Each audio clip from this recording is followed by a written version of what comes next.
وملائكته يصلون على النبي يا أيها الذين آمنوا صلوا عليه وسلموا تسليما اللهم صل على سيدنا مولانا محمد وعلى آل سيدنا مولانا محمد وبارك وسلم وصل عليه الصلاة والسلام عليك يا سيدي يا رسول الله وعلى آلك وأصحابك يا سيدي يا حبيب الله. اللہ کریم وحدہ لا شریک خالق و مالک کائنات رب العلا کی بے حد و حساب حمد و ثنا، سید کائنات فخر موجودات وجہ وجود و تخلیق کائنات حضور رحمت للعالمین خاتم النبیین شفیع النبیین سیدنا و شفیعنا نبینا و حبیبنا محمد المصطفیٰ صلی اللہ تعالی علیہ وعلا آلہ و اصحابہ بارک وسلم کی بارگاہ بے کس پناہ میں بے حساب ہدیہ صلاۃ السلام کے بعد حاضرین گرامی قدر،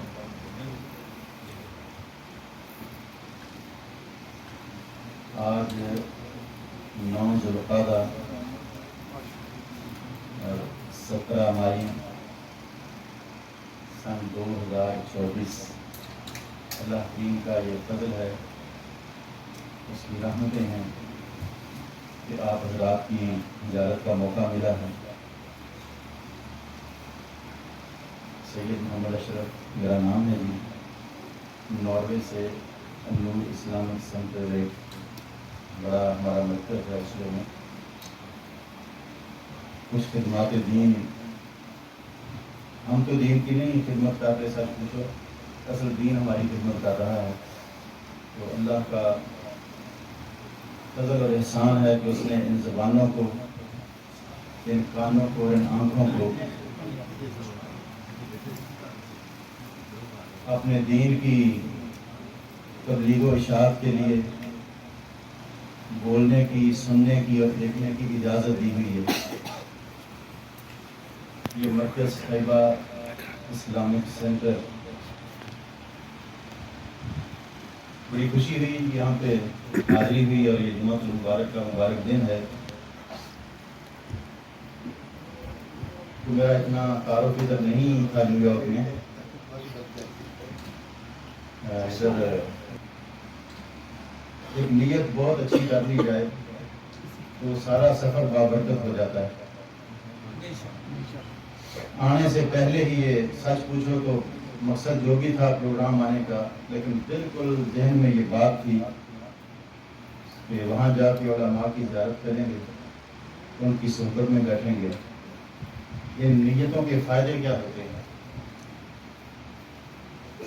میں نے یہ پہلے عرض کیا کہ مجھے کوئی ماحول کا اندازہ نہیں ہے، میری تو ذرا سیدھی سیدھی باتیں ہیں،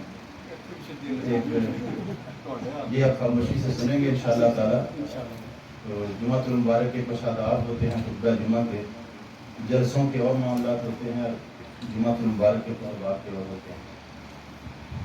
میں تو ایک استاد قسم کا بندہ ہوں، پڑھاتا رہا ہوں، تو خطیب نہیں ہوں جیسے خطبہ ہوتے ہیں، ان کا ایک اپنا انداز ہے، اپنا رنگ ہے۔ نیت کا میں یہ عرض کرنے لگا ہوں کہ ایک کتاب ہے بڑی معروف،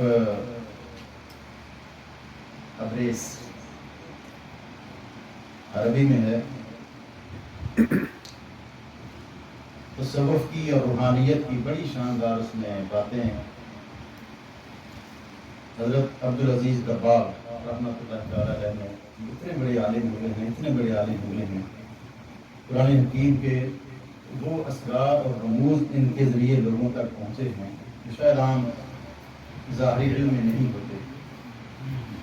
اس نیت کا میں یہ عرض کرنے لگا ہوں کہ ایک بزرگ کا انہوں نے واقعہ نقل کیا ہے، اس میں مسجد کے ماحول سے، کہ وہ مسجد میں آئے کسی مقصد کے لیے، جیسے ہم لوگ بھی آتے ہیں، ویسے آتے ہم اسی لیے ہیں کہ کوئی میٹنگ ہے تو چلیں مسجد میں چلتے ہیں، یا اور کوئی وجہ ہو، اگر گھر سے نماز کی نیت کے لیے نکلیں تو اگر میٹنگیں کریں، باتیں کریں، جو مرضی کریں، لیکن آنا جانا ہر قدم پہ اجر و ثواب اور جنت کی طرف اٹھتے ہوئے وہ قدم اللہ پاک کی طرف سے عنایت ہوتے ہیں، صرف نیت بدلنے سے۔ کام وہی ہے جو آپ نے آگے کر لینا ہے۔ تو جن بزرگوں کا انہوں نے ذکر کیا کہ وہ مسجد میں اپنے کسی مقصد کے لیے پہنچے، شیخ فشتالی ان کا نام ہے، بیٹھے جو بھی بات کرنے کی پھر اذان شروع ہوئی، وہ باہر چلے گئے۔ اذان شروع ہوئی تو مسجد سے باہر چلے گئے، تھوڑی دیر بعد پھر مسجد میں واپس آئے تو شیخ کہتے ہیں میں نے ان سے پوچھا کہ آپ تو مسجد میں بیٹھے رہے اور اذان تو ہوئی ہے لوگوں کو لانے کے لیے، باجماعت نماز کے لیے، تو آپ باہر کیوں تشریف لے گئے؟ دوبارہ آئے ہیں، کوئی کام تھا باہر؟ تو فرمانے لگے کہ میں باہر اس لیے گیا ہوں کہ جب میں آیا تھا مسجد میں نماز کا ٹائم نہیں تھا، میں کسی اور مقصد کے لیے آیا، کسی سے ملنے کے لیے آیا تھا۔ اب باہر اس لیے گیا ہوں کہ بے شک 2 قدم ہی صحیح، لیکن دوبارہ مسجد میں آؤں کہ میں جماعت کی نماز کے لیے آ رہا ہوں، نیت کرنے کے لیے میں نکلا ہوں باہر، تاکہ میرا آنا با مقصد بن جائے کہ جس مقصد کے لیے مسجد کا قیام ہوا ہے میں اس کے لیے اندر داخل ہوا۔ اتنی سی نیت، وہ سارا سفر، سارا عمل، میل ملاقاتیں۔ شیخ ایک تو حضرت بابا فرید الدین گنج شکر رحمۃ اللہ تعالیٰ، ایک اور حضرت خواجہ فرید کوٹ میٹھن شریف والے۔ تو میں نیتوں کا عرض کرنے لگا ہوں، دیکھیں کہ ٹائم کتنا بچا تو جو باتیں چند آپ سے ہو سکی۔ وہ فرماتے ہیں کہ مسجد میں جانے کے لیے کیا نیت اور ارادے کیے جائیں کہ اٹھ فریدہ ستیا ول مسیتی جا، جے کوئی بخشیا مل جاوے تو تم ہی بخشیا جا۔ بہت ساری ہماری عادتیں، ہماری زندگی، دین کوئی علیحدہ چیز نہیں ہے کہ اس کے لیے الگ سے کوئی پہاڑ اٹھانے پڑتے ہیں۔ آپ کی روزمرہ کی زندگی ہے، یہی لباس، یہی کھانے، یہی کام، یہی رزق روزی کمانے کے ذریعے، دوست احباب سے ملنے کے، سارا کچھ یہ صرف نیت بدلنے سے، صرف ارادہ بدلنے سے یہ سارے عمل عبادت بن جاتے ہیں، سارے عمل عبادت بن جاتے ہیں۔ پیر سید احمد علی شاہ صاحب رحمۃ اللہ تعالی کا ایک قول کہیں پڑھنے کو ملا، فرماتے کہ اب کپڑے پہنتے ہوئے بسم اللہ الرحمن الرحیم پڑھ لیں، صرف کپڑے پہنتے ہوئے بسم اللہ الرحمن الرحیم پڑھ لیں، جتنے دھاگے ہیں کپڑے کے وہ سب کے سب تمہارے لیے استغفار کریں۔ جوتا پہنتے ہوئے بسم اللہ الرحمن الرحیم پڑھ لیں، جتنے قدم آپ اس جوتے سے چلیں گے جب تک وہ پہنا ہوا ہے آپ کے لیے عبادت شمار ہوگا۔ یہ سیدھی سادہ باتیں، ویسے عام طور پہ جو اوکھے اوکھے لفظ بولے نا ذرا سمجھ نہ آئے، سمجھا جاتا ہے کہ بہت بڑے علامہ صاحب آئے تھے، اتنا ان کے پاس علم ہے، تو اس علم کا کیا کریں جس کا سمجھ نہ آئے، یا ایسے الفاظ ہوں جو مشکل ہوں۔ ہم نے اتنے عرصے سے سیکھا ہے ان علاقوں میں، معاشروں میں رہ کے، کہ لوگوں کی اردو زبان اب وہ نہیں رہی بڑی اسکیل اور بڑی بھاری قسم کی۔ پھر بہت کوشش رہتی ہے ہمیشہ کہ سادہ اور آسان ترین لفظ کئی دفعہ سوچنے پڑتے ہیں، اس لیے ایک ادب آداب کا لحاظ رکھا جاتا ہے، پھر دین کا معاملہ ہے کہ ہلکا لفظ نہ منہ سے نکل جائے، اور پھر سادگی اور آسانی کا بھی لحاظ رکھنا پڑتا ہے کہ مسجد میں آپ داخل ہوتے ہیں، مسجد کی دعا ہے، یہ دعائیں بھی یاد کرنی چاہیے۔ ہم نے امت کو 2 حصوں میں تقسیم کر لیا ہوا ہے، غیر شعوری طور پہ، انکانشیسلی ڈیوائیڈڈ ہیں ہم یہاں بھی بیٹھے ہوئے اور باہر بھی ہماری سوسائٹی میں۔ ایک وہ عمل ہے جو میں نے کرنا ہے، حضرت علامہ یونس صاحب نے کرنا ہے، دیگر احباب نے۔ وہ کیا ہے جی کہ ٹوپی ان کے سر پہ ہونی چاہیے، داڑھی شریف ان کی ہونی چاہیے، دعائیں انہیں آنی چاہیے، قرآن شریف بہت اچھا ہے ان کو آنا چاہیے۔ اور ایک وہ عمل ہے جو باقی لوگوں نے اپنا لیا ہے، یاد رکھیے نبی کریم صلی اللہ تعالیٰ علیہ وآلہ وسلم کی عطا کردہ مبارک شریعت، آپ کی لائی ہوئی سنتیں جتنی مجھ پہ لازم ہیں اتنی ہی آپ سب پہ، سب کے لیے دین اتنا ہی ہے۔ جائز ناجائز، حلال حرام، قرب الہی کی منزلیں طے کرنا، عبادات میں لذت، قرآن حکیم کی تلاوت میں انہماک اور لذت محسوس ہونا، یہ سب مسلمانوں کے لیے، یہ کسی امام کا، کسی عالم دین کا، کسی استاد کا ذمہ نہیں ہے، یہ پوری امت کا ذمہ ہے۔ اور یہ امت اتنی مبارک ہے، یاد رکھیں یہ آج کل ذو القعدہ کا مہینہ اور آگے ذی الحجہ آ رہا ہے، حضرت سیدنا ابراہیم خلیل اللہ علیہ السلام آپ کی نسبت سے یہ دن بڑے یادگیری والے ہیں۔ دو شرف بہت سے ہیں لیکن دو عزتیں بعض اوقات ہم سنتے ہیں یا ہمیں علم نہیں ہوتا تو پتہ نہیں چلتا کہ اپنی ویلیو کیا ہے۔ بطور امت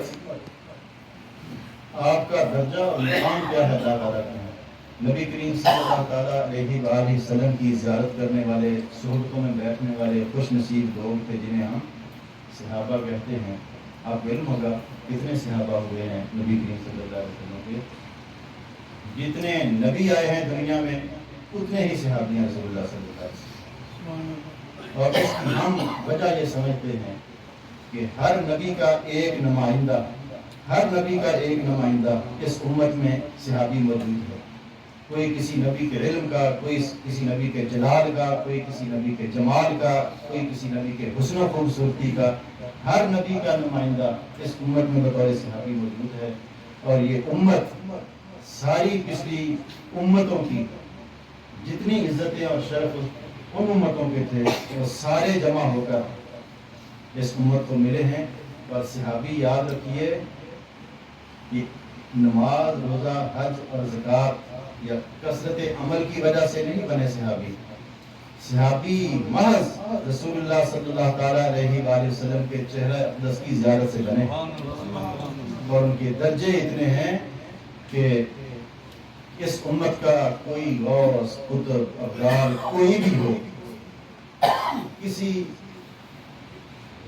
صحابی کے درجے کو نہیں پہنچ سکتا۔ ایک ایسے بھی صحابی گزرے ہیں جنہیں کسی عمل کا موقع نہیں ملا۔ غزوہ احد کا موقع تھا، فجر کی نماز کے بعد وہ ایمان لائے تھے اور ظہر کی نماز سے پہلے شہید ہو گئے، وصال ہو گیا تھا۔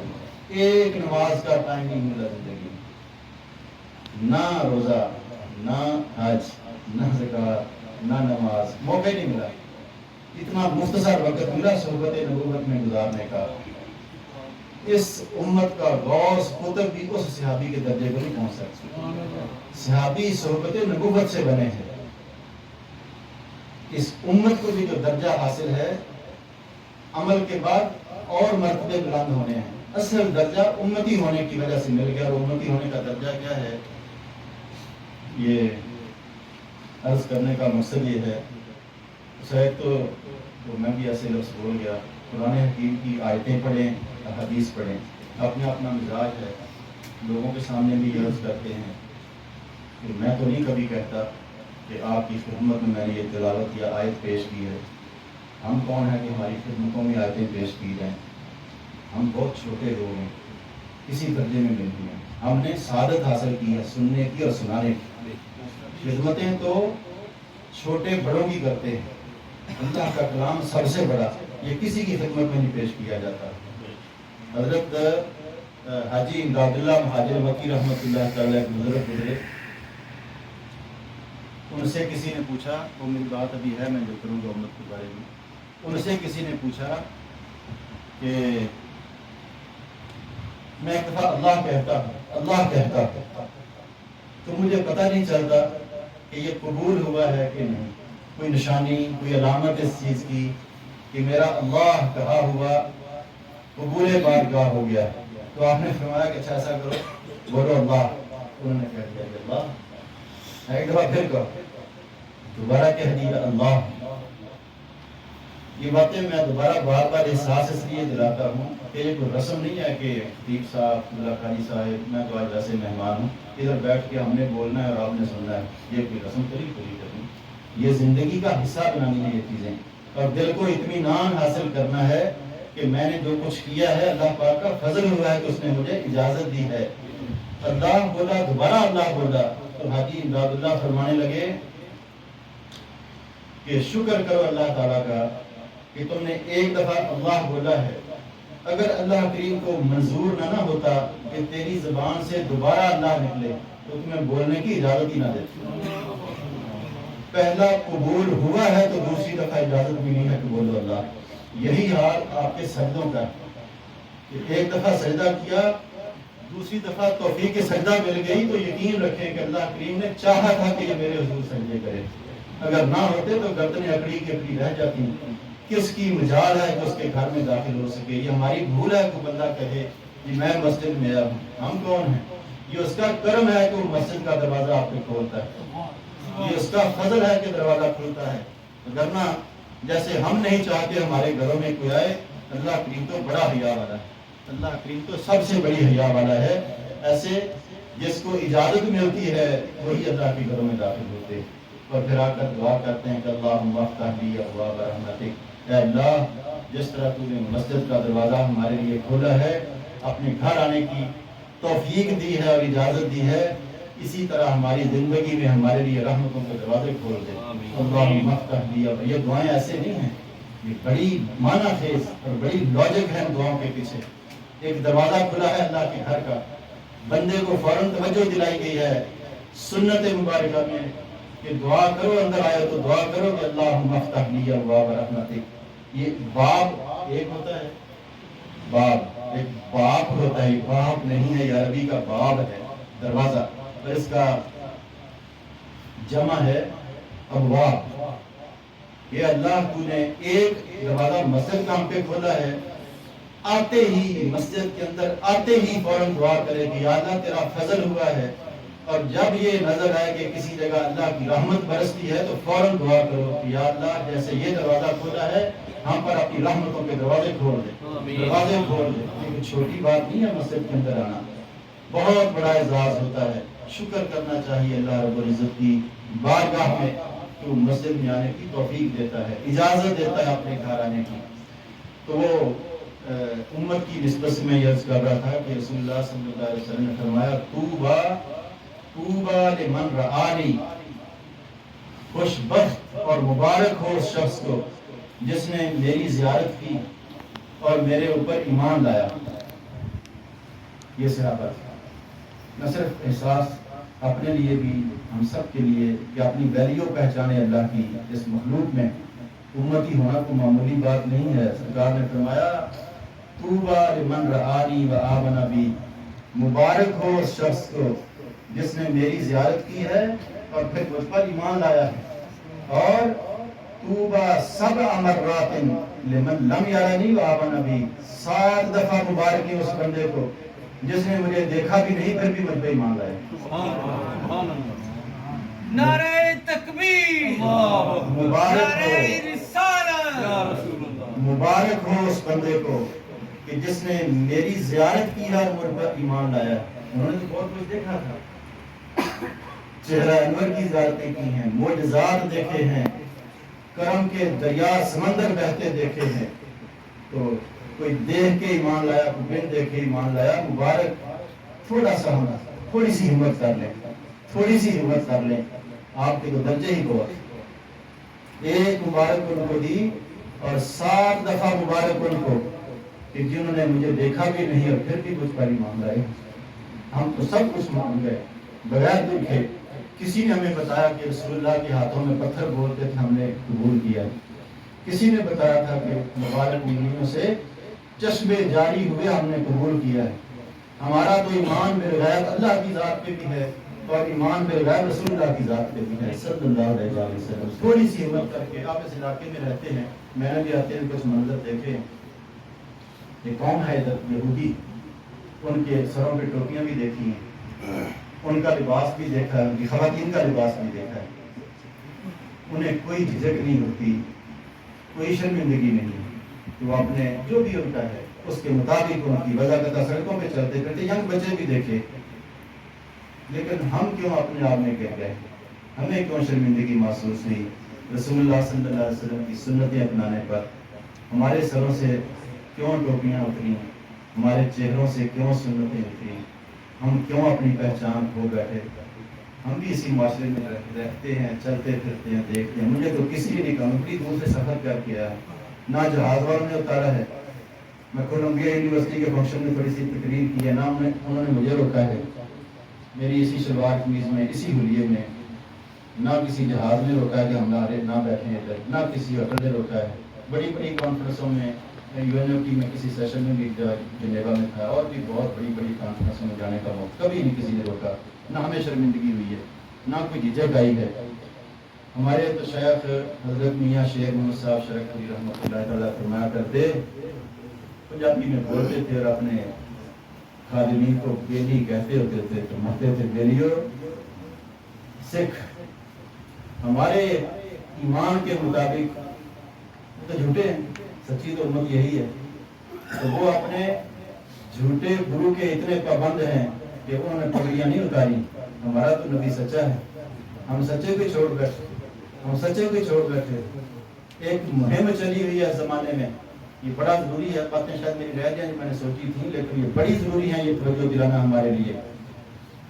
اپنے بچوں کو، خود کو، وہ کسی نے کہا جی دعا کریں اللہ تعالیٰ مجھے بیٹا دے، میں اسی عالم دین بناؤں، بڑی اچھی نیت ہے۔ تو ان سے گزارش کی کہ وہ تو جب آئے گا، آپ تو زندگی میں ہیں، دنیا میں آپ کیوں نہیں بن جاتے؟ وہ بیٹا تو جب آئے گا تو بنے گا نا، آپ خود کیوں نہیں بن جاتے؟